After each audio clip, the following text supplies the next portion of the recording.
Is a world without faith uninhabitable? That seems to be the central question of the 1979 Andrei Tarkovsky film, Stalker. In the future, after an unknown event, the world is miserable and impoverished. Due to a meteorite or a miracle or something, there exists a place called the Zone, a land that appears habitable and green but is actually even more hazardous than the rest of the world. Zone guides, called stalkers, lead visitors through the land to a hidden place called the Room, in which the visitor's deepest desire is fulfilled by God, by the universe, by something else. One stalker, unnamed in the film, guides a professor and a writer through the Zone. The professor wants to win the Nobel Prize, and the writer wants inspiration after struggling through writer's block. But in the end, they do not enter the room. They do not receive their wishes. Based on the lamentations and cries of the stalker, the world no longer has faith, no longer believes in God, no longer believes in anything. He never goes into the room itself because that is not what he wants. Instead, the stalker brings others into the room to have their wishes fulfilled because in doing so, the visitors to the Zone prove their faith. They prove that they believe. Otherwise, they would not bother with the dangerous trek through the Zone. When the professor and the writer travel all this way and do not enter the room, the stalker is devastated. He cries out when he returns home that they believe in nothing. The stalker requires the faith of others to justify his own desire for faith. Whether the stalker believes in God or not is unclear, but if he is so distraught that the professor and writer do not enter the room because they have no faith, his reaction is so intense because this is more proof that faith does not exist anymore and that belief in God is meaningless, even harmful. The stalker cannot hold on to faith all by himself. He needs to see faith in others. His misery requires company. His faith requires adherence.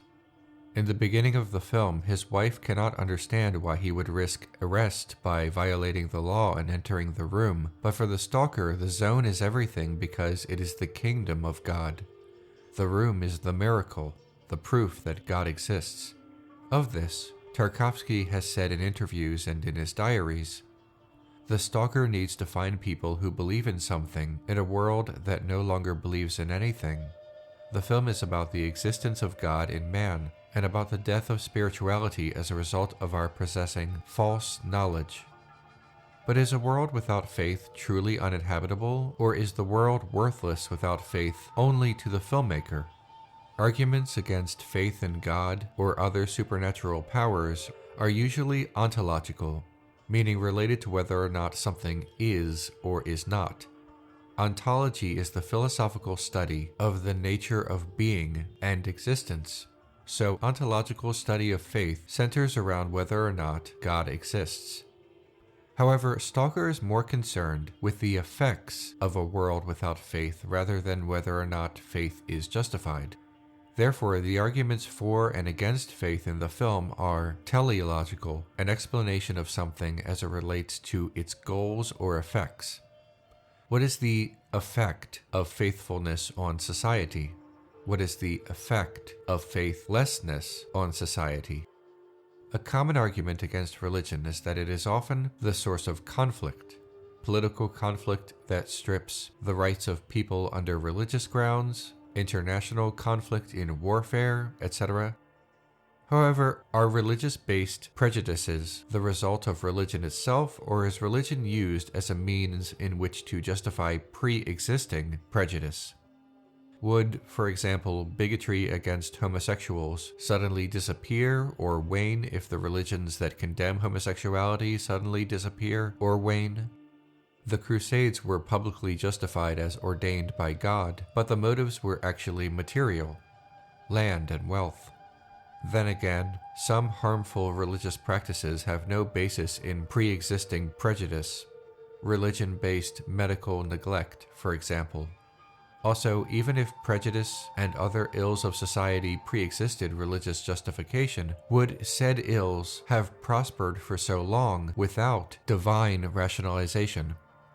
For the stalker, and perhaps even the filmmaker, these nuances are not taken into account. A world without faith is simply bleak. The world outside the zone is colored sepia tone. The miracle of the zone is in full color. Faith and goodness are perhaps mistakenly conflated into one.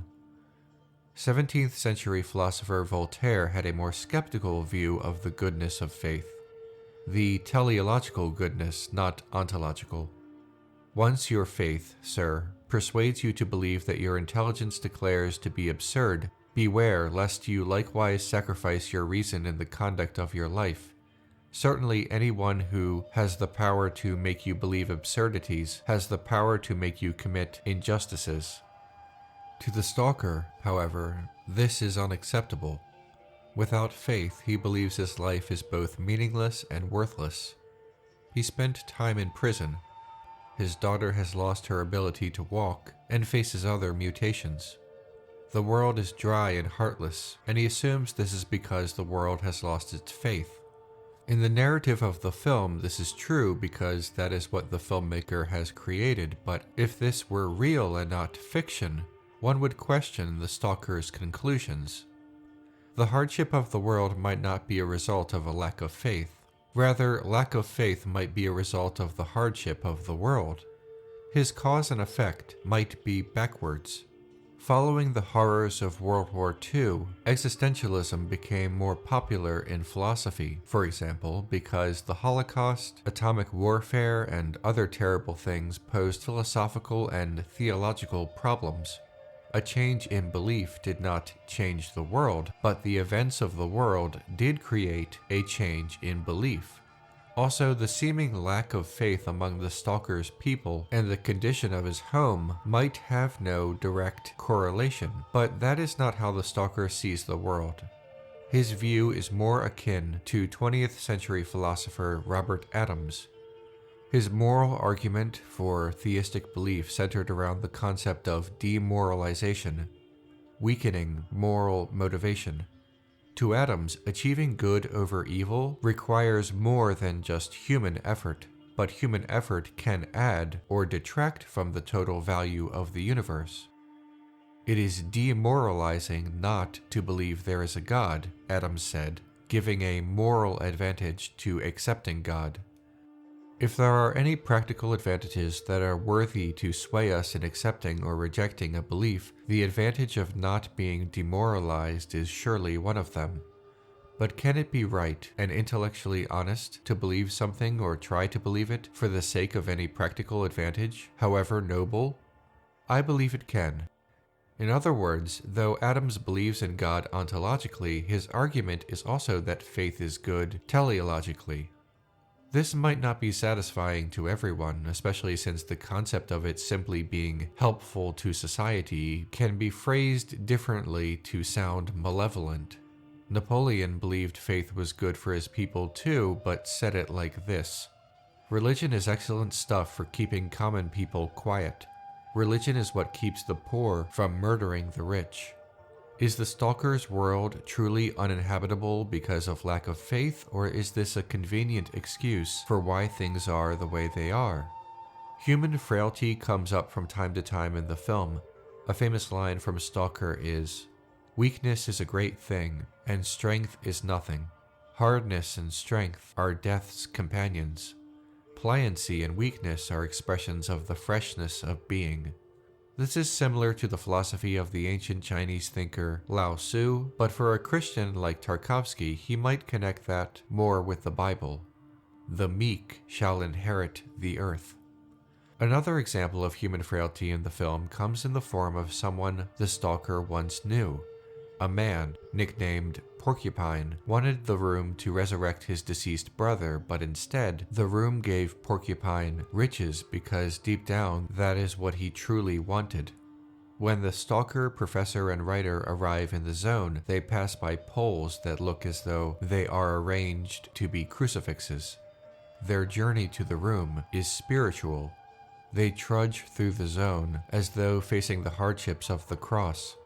As we drift through the water, we see an image of Jesus Christ, abandoned perhaps, alongside garbage.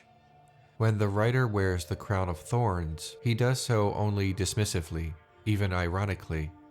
He and the professor do not have enough faith to enter the room. The film is not hopeless, though. When the stalker returns home to his long-suffering wife, her surprising, unconditional love for him, despite his many failings, takes on an aspect of the divine. This reflects the relationship between a loving God and a disappointing humanity that tries, fails, and tries again. We hear the Book of Revelation through voiceover narration, but Tarkovsky, like many Christians, knew that Revelation was not about damnation, but about hope. The group's journey was a prayer that went unspoken, but the stalker can always try again. Faith cannot be easy. It must be a struggle, and for the stalker, the struggle is not over. Hi everyone. If you like what I do, please click on the orange Patreon link below. That's how this show happens. It's also how you can request an episode. There are also a lot of other perks for being a patron, so check it out. The information is on my Patreon page. Please remember to like, share, and subscribe. I'll see you next week.